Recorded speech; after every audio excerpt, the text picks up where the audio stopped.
Match de ses coéquipiers, Dominik Livakovic n'a rien pu faire face à la démonstration argentine en demi-finale mardi.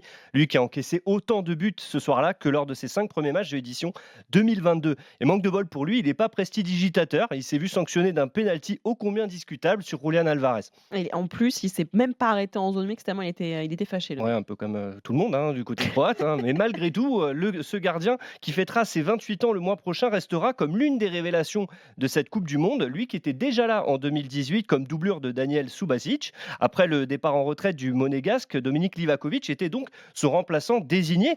Sauf que ça n'a pas été aussi simple que ça. La faute à des prestations qui étaient loin, voire très loin, du niveau de celles qu'il a livrées durant ce mondial. Il avait même perdu sa place de titulaire, non? Oui, il a été mis un temps en concurrence avec Ivica Ivuzic et surtout l'ancien Lillois Ivo Gerbic. Et il a fallu tout le talent de son capitaine et ami Luka Modric pour lui remettre la tête et les gants à l'endroit. Le Ballon d'Or 2018 s'est mué en motivational speaker. Alors, on peut traduire en conférencier motivateur en français.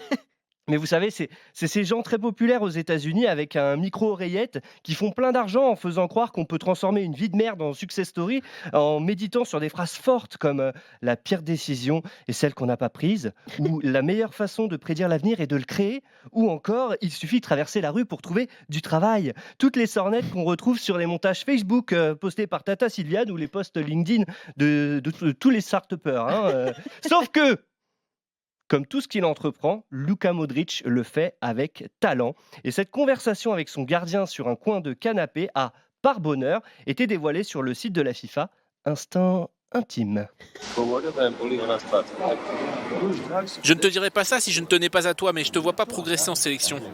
Peut-être est-ce à cause de la pression? Tu transmets pas d'assurance et ça rejaillit sur l'équipe, tu comprends? Pourquoi tu pourrais pas commettre d'erreurs? Tout le monde fait des erreurs. J'ai l'impression que ton problème est que tu as peur d'en faire. Mais qui ne commet pas d'erreurs? Donne-moi un nom. Écoute, t'es un grand gardien. Tu le sais ça, non? Pas mal. Ouais. Mmh. Bah, Ouais. apparemment, ça a fait tilt chez celui qui est un petit cousin du Josip Skoblar, le mythique attaquant yougoslave de l'OM des années 60-70.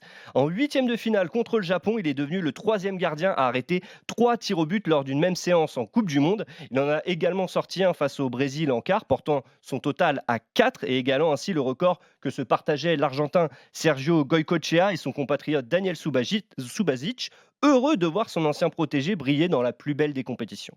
Je suis fier de lui. Il mérite tous les éloges qui lui sont faits. C'est un gardien de qualité, avec une bonne analyse, un bon feeling.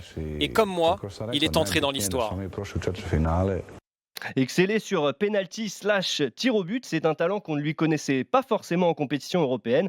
Sur les 8 pénaltys auxquels il a fait face en Champions et Europa League confondus, il n'en a arrêté qu'un seul à ce jour. Mais sur la scène continentale, à laquelle il participe depuis 2016 avec son club le Dynamo Zagreb, Livy est l'un des acteurs les plus en vue parmi les gardiens. Sur la période, il a évité 11 buts à son équipe en se basant sur les expected goals, c'est-à-dire la qualité des tirs subis, ce qui le place au pied d'un top 5 composé de Manuel Neuer, Alisson, André Onana, Igor Akinfeev et Keylor Navas. Oh bah ça va.